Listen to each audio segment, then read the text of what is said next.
The world of organized crime is built on a foundation of absolute loyalty, ruthless violence, and billions of dollars in illegal enterprise.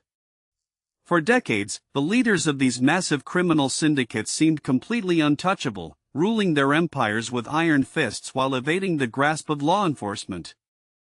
Today, we are looking at 5 of the most notorious mob bosses and cartel kingpins in history, and the dramatic, high-stakes takedowns that finally brought their reigns of terror to an end. Number 5, the Teflon Don, John Gotti. In the 1980s, John Gotti became the boss of the powerful Gambino crime family in New York City after orchestrating the brazen, public assassination of his predecessor, Paul Castellano. Unlike traditional mob bosses who operated in the shadows, Gotti loved the spotlight. He strutted in expensive tailored suits and regularly taunted the media and the FBI, earning the nickname the Teflon Don after securing acquittals in 3 high-profile trials. But his luck ran out in 1990. The FBI had managed to plant secret recording devices inside an apartment above the Rave Night Social Club, Gotti's heavily guarded headquarters. The wiretaps captured Gotti discussing massive illegal operations and explicitly admitting to ordering murders. Most importantly, he was heard severely criticizing his loyal underboss, Sammy the Bull Gravano. When Gravano heard the tapes, he broke the sacred mafia oath of omerta and agreed to testify against his boss. Gotti was convicted in 1992 and sentenced to life in prison, marking the definitive decline of the modern American mafia. Number 4, the untouchable Whitey Bulger. For over 2 decades, James Whitey Bulger ruled the Boston underworld as the ruthless leader of the Winter Hill Gang, deeply involved in extortion, drug trafficking, and murder.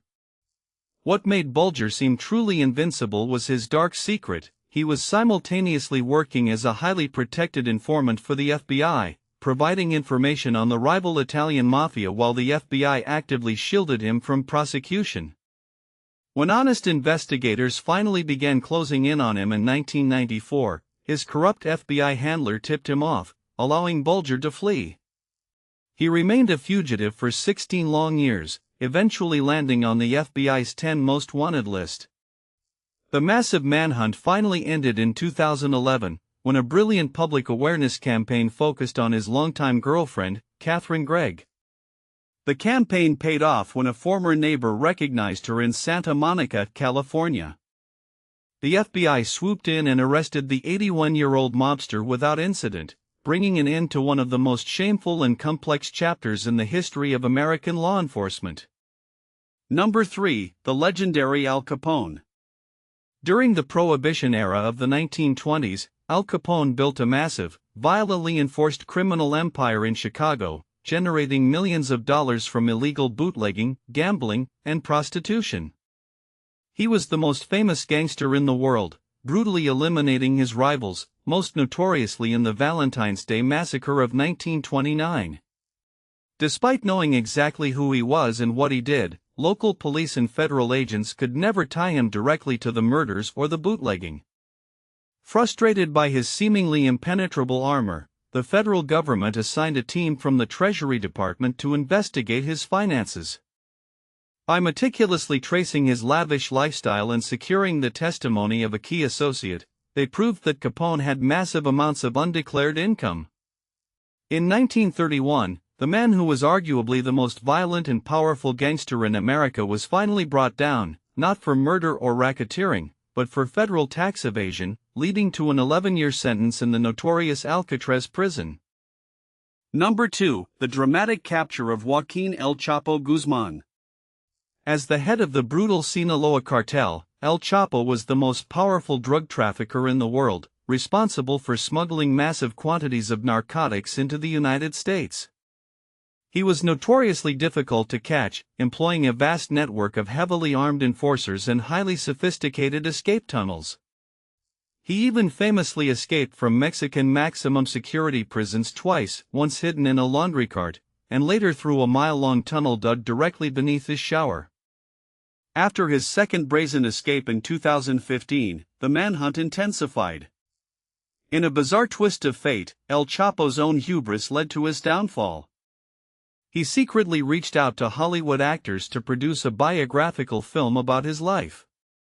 Intelligence agencies intercepted these communications, tracking him to a safe house in the coastal city of Los Mochis.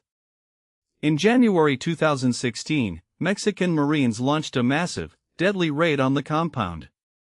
El Chapo attempted to flee through the city's sewer system, but was finally captured after a high-speed pursuit, leading to his permanent extradition to the United States. Number 1. The violent end of Pablo Escobar. In the 1980s, Pablo Escobar was the leader of the infamous Medellin cartel, controlling 80% of the global cocaine market and accumulating a personal net worth of over $30 billion. He waged an absolute war on the state of Colombia, assassinating politicians, judges, police officers, and even blowing up a commercial airliner to eliminate his rivals.